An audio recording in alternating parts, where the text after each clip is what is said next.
এবার বিশ্ববাসীর জন্য সতর্কবার্তা জারি করলো আধুনিক স্বাস্থ্য বিশেষজ্ঞরা। 2টি খাবারে মানুষের আয়ু দিনের পর দিন কমে আসছে, যা নিয়ে 1400 বছর আগে রাসূলুল্লাহ সাল্লাল্লাহু আলাইহি ওয়াসাল্লাম তার উম্মতদের সতর্ক করেছিলেন। 2টি খাবারে মানুষের আয়ুষ্কাল কমিয়ে ফেলছে। আপনি যদি এই অভ্যাস ছেড়েও দেন, আপনাকে সারা জীবন তার জন্য সাফার করে যেতে হবে। কোরআনের সাথে বৈজ্ঞানিক এমন মিল দেখে চাঞ্চল্যকর অবস্থা সৃষ্টি হয়েছে বিশ্বজুড়ে। প্রিয় দর্শক, জনসচেতনতার জন্য অবশ্যই ভিডিওটি শেয়ার করে দিবেন এবং আপনার খাদ্য তালিকায় যদি এই 2টি খাবার থেকে থাকে, অবশ্যই আজ থেকে ত্যাগ করবেন। সবার উপরে কোরআন সত্য, তার স্বীকার করতে বাধ্য হয়েছে আধুনিক বিজ্ঞান। আপনি যদি কোরআনের পক্ষে হয়ে থাকেন, অবশ্যই আলহামদুলিল্লাহ কমেন্ট করবেন। কোন 2টি খাবার যা মানুষকে দিনের পর দিন মৃত্যুর দিকে ঠেলে দিচ্ছে? হয়তো অনেকে বলবেন মানুষের হায়াত নির্ধারিত, সময় আসলে সবাইকে মরতে হবে। আবু হুরায়রা রাদিয়াল্লাহু তাআলা আনহু হতে বর্ণিত, তিনি বলেন রাসূলুল্লাহ সাল্লাল্লাহু আলাইহি ওয়াসাল্লাম বলেছেন, মানুষের নেক আমলের মাধ্যমে তাদের হায়াতের বরকত আসে এবং বদ আমলের কারণে মানুষের হায়াতের বরকত উঠিয়ে নেওয়া হয়।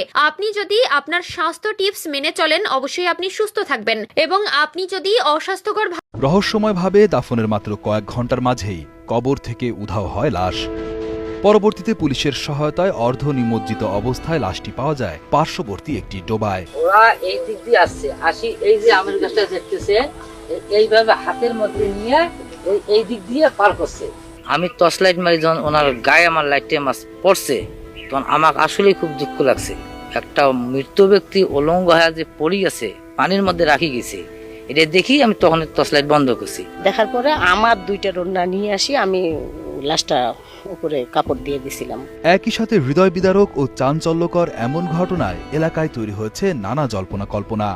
কবর থেকে কেন লাশ ওঠানো হলো তার কোনো সদুত্তর পাওয়া যায়নি। কুড়িগ্রামের রাজারহাট উপজেলার চাকিরপাশার ইউনিয়নের পাঠকপাড়া গ্রামে ঘটেছে লাশ চুরির এই ঘটনা। এটা আমার মতে মানুষ এরকম কাজ করতে পারে না। মানুষ তো, আমরা তো মানুষ।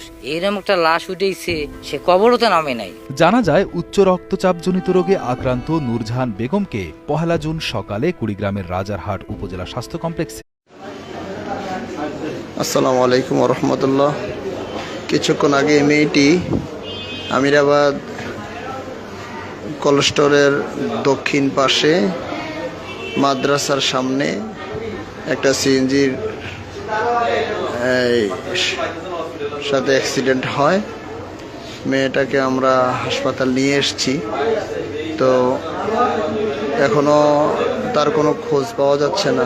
মেয়েটা কার বা ওর বাড়ি কোথায়, যদি কেউ চিনে থাকেন তাহলে গরিপুর হাসপাতালে ইমার্জেন্সিতে এসে যোগাযোগ করুন।